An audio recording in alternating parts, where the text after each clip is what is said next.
children of the age of 5 could have, you know, atherosclerosis, which is crazy. But hi everyone, and welcome back to the Chemist Cuppa podcast with Jess and Lee. In today's podcast, we're going to be discussing cholesterol and the implications that cholesterol has on atherosclerosis in the context of cardiovascular disease. So throughout the podcast, we'll just refer to it as ASCVD.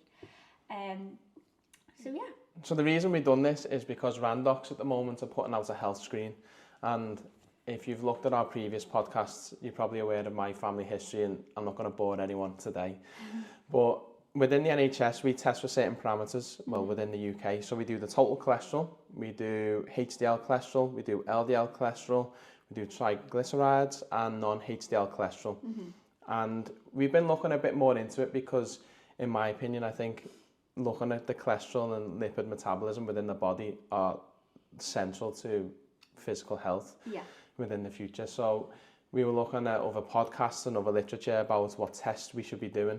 And that's when we come across the Randox. Yeah. And then they test for certain other parameters such as apoB. Yeah. And this is more apparent, it's more linked with cardiovascular disease and it has a better indicator of outcome. Yeah. So like Lee said, we don't actually test for that at the moment in the NHS. The reasons for that are unknown. I think one of the points that they were saying on some of these podcasts was that it could have been to do with financial implications, but then also that was kind of debunked in the podcast, wasn't it? But anyway, we just don't test for them, and so like you say, we found out that Randox was doing this cardiovascular screening for people between the ages of 18 and 39. Okay. Yeah, so if you already had established cardiovascular disease, you were not eligible for the testing, but anybody else was. So we discussed before that I've never had my cholesterol checked. So you have, like we have spoken in previous podcasts, but I haven't. And I think it'll be interesting to see what my results come back at, because as we know, cholesterol does start to build up, you know, from when you are younger, which a lot of people may not know actually. And this can affect obviously what will happen in your 40s, your 50s, your 60s. And so that's why one of the reasons why we wanted to do this podcast today was to emphasise the importance of cholesterol, because we think that as health professionals especially, we don't really give enough emphasis on the importance of controlling cholesterol. And I think it's probably one of those areas of medicine that it's so complex, isn't it, in the way that cholesterol works in your body, how we absorb it from the diet, the way that it's made within your liver, and because it's so complex, and because often you don't get any side effects from it, so there will be no symptoms in terms of high cholesterol. You may sometimes get some symptoms at the very high end. Yeah, but most of the time there is no symptoms of it, although it can have really serious consequences. Yeah, so we're going to do a cholesterol mini-series, and hopefully it aligns up with our test results, and we'll go through how to interpret them, how to lower certain aspects of cholesterol, and what it all means. Yeah. But I think it's good to start with, what is the role of cholesterol? Why is it important? Yeah, so cholesterol is vital to every single cell in the body. So its main use is for the structure of your cell, and then it also is the precursor to a lot of different steroids. Hormones. Yeah, it's the backbone of testosterone, estrogen, progesterone. You've got cortisol, aldosterone, so it's central to all of them. Yeah, so it is vital, and so we do think about cholesterol actually in terms of it being good or bad, which we'll go on to in a minute, but cholesterol is vital. We do need cholesterol, and although we only absorb about 10 to 20% of cholesterol from our diet, most of it is made in the body. So it's made in your liver, and then also in actually every cell in your body. So do you want to discuss maybe this misconception about cholesterol being good or bad? Yeah, so cholesterol is cholesterol, and we've said this before, and going forward in future podcasts, we are just going to refer to as LDL's cholesterol and HDL cholesterol, because they are known as the good and bad guys. The reason that it's known as good and bad guys, so HDL cholesterol, the idea of HDL, we'll go back to what HDL and LDL are. So they're lipoproteins. So if you absorb fat from your intestine or wherever in the body, to transport it to another part of the body, it needs to be within a vessel. Because if you ever put olive oil within water, you'll see it separates, because it's called hydrophobic. It doesn't like mixing with water. So if you mix proteins with lipids, etc., it becomes miscible within water to an extent. So these vessels transport cholesterol around the body and other fats such as triglycerides and phospholipids. Now, LDL cholesterol normally takes cholesterol from the liver. There's a few steps that I've missed, but it takes cholesterol from the liver and deposits it within the cells. And that's the function of it. It takes cholesterol to the places where it needs to synthesize hormones and other cell membranes, etc. Whereas HDL particles take cholesterol from the cell and recycle it towards the liver. Again, there's more complex mechanisms because there's transfer proteins involved, but that's the general gist of it. Yeah. That's why it's good, because it removes it from the cell, HDL, and LDL takes it to the cell. But as we've said, cholesterol is cholesterol. Yeah. And an analogy of this is if you have money. So if I spend money on healthy food and then you go and spend money on chemical warfare or illicit drugs, the way you're using the money is objectively and subjectively bad. Same way mine's probably subjectively good, but money still remains the same. It's a constant for us, and that's the same with cholesterol. Why it's demonized is because of this ASCVD. So when LDL particles contain cholesterol, they will more than likely deposit within the vasculature within your body through endothelial dysfunction, etc. But we just want to debunk the idea that cholesterol is bad. We need it. If you don't have cholesterol, you would essentially wouldn't live. Yeah. And also I think it's important to also note that although HDL cholesterol will be taking cholesterol away from the cells, away from the arteries and bringing it back to the liver, that then can also be recycled or made into LDL cholesterol. So although, you know, it is doing a good job, it also can be then reform into the LDL cholesterol, which is the cholesterol that will take the cholesterol from the liver back to the cells. So yeah, that's why, you know, really we shouldn't be speaking of it in terms of good or bad, because it is just cholesterol at the end of the day, and it is just the way that it's packaged that makes a difference. Yeah, and then one area we want to go on to is, like you said at the beginning, we don't really interpret the results within, especially within the UK, we sort of let it go to an extent, and it's because there's this preconception that nothing's going to happen to you.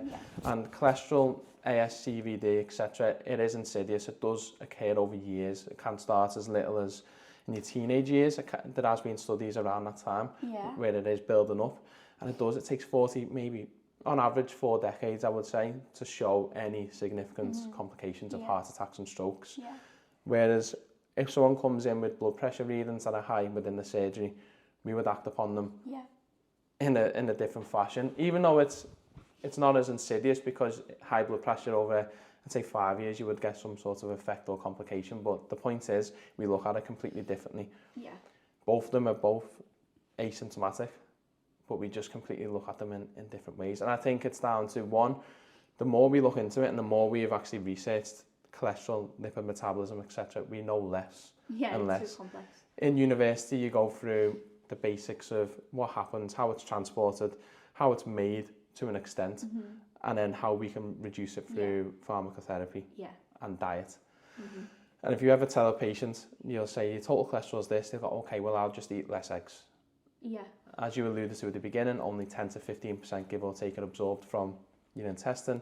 The remainder is made within the liver itself.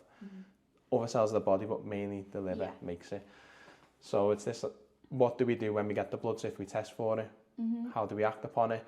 And the people's general stigma around cholesterol, you just think, oh, it's fine. It's not going to affect me. I think, like you say, with a blood pressure reading, for instance, you can take your blood pressure, you can give a blood pressure tablet, and then, you know, within 2, even a day, you know, even after you've taken 1 dose of a medication, it could lower your blood pressure. So you've got this immediate effect.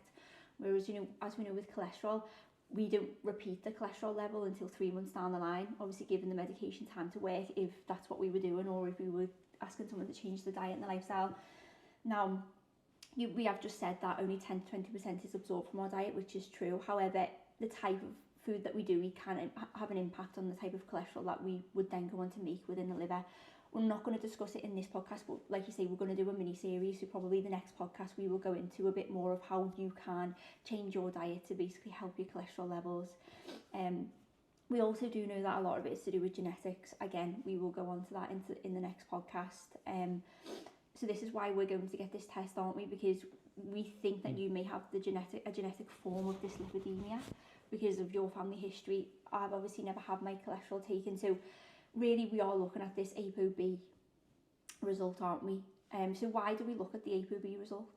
No, we went down Yeah, multiple studies last night. So when we look at LDL cholesterol, well, this is the thing, the guidelines within the UK especially, we're trying to eventually come away from this LDL cholesterol and go to non-HDL cholesterol. Yeah. Because there's more to the atherogenic components of CVD.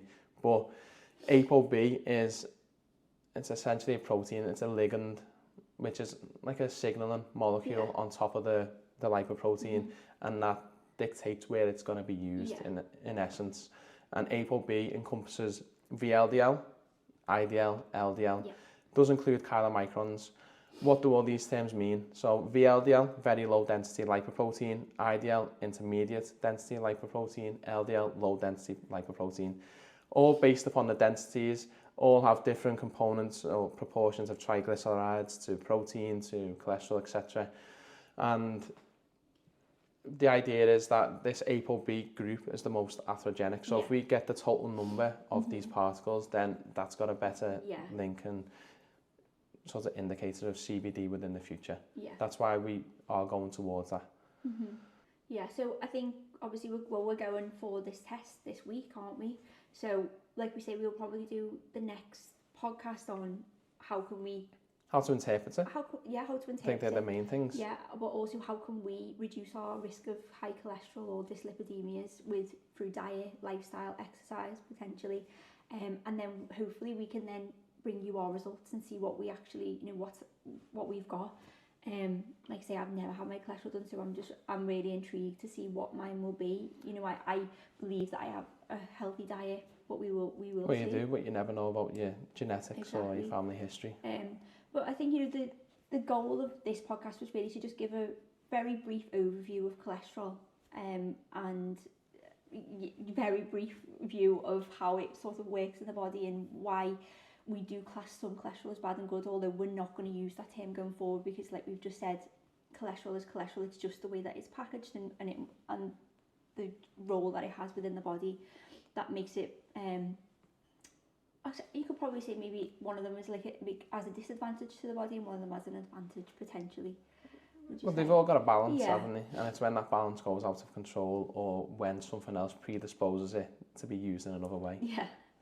But I know what you're saying. Yeah, it's hard, isn't it? But yeah, so that was basically the aim of this podcast, But we also just want people to emphasise to people that right now, we are 30 and you think when you're younger that you're invincible and that nothing's ever going to happen, but actually this whole pathophysiology of cholesterol depositing in our arteries could be going on right now, and so it is important to think about your health as young as, like you say, 20. I think some genetic forms of dyslipidemias, I know that they are very rare, but children of the age of 5 could have atherosclerosis, which is crazy, but that is a very rare form of like a genetic variation. But if children as young as 5 could be doing it, then we do need to be really thinking about what is going on and really just being mindful of it. Yeah, it's a lottery. You never know whether it's going to happen to you, but you've got more chance of winning the lottery if you buy a ticket or multiple tickets. Yeah. And that's what we're trying to do here, buy multiple tickets by improving your health in any other way possible. But it doesn't guarantee that you're never going to have a CVD event. No. But apart from that, is there anything else that you want to go through? No, I think that's the main thing. Cholesterol's important. There's no such thing as good or bad. And we need to interpret the results better, be more proactive in getting it tested in general. And be mindful of its insidious onset, that it doesn't just happen and it can't be resolved within a short space of time. It takes over a couple of decades to really have a full benefit or its adverse effects. Yeah, I think we will leave the link as well down below to the Randox health screening. It is for people only who live in the northwest, and I think but even just in Liverpool. Is it? But I'll double check. But it's also only I think it comes around every now and again. So when we booked it last week, it was obviously still on. But I'll have a look into it, and if we can, I'll leave it down below for anyone who would be interested in just getting this cardiac screening. It's free. It's run by a charity, which is really that's really good. But yeah. So. Well, thanks for listening, and we'll see you next week.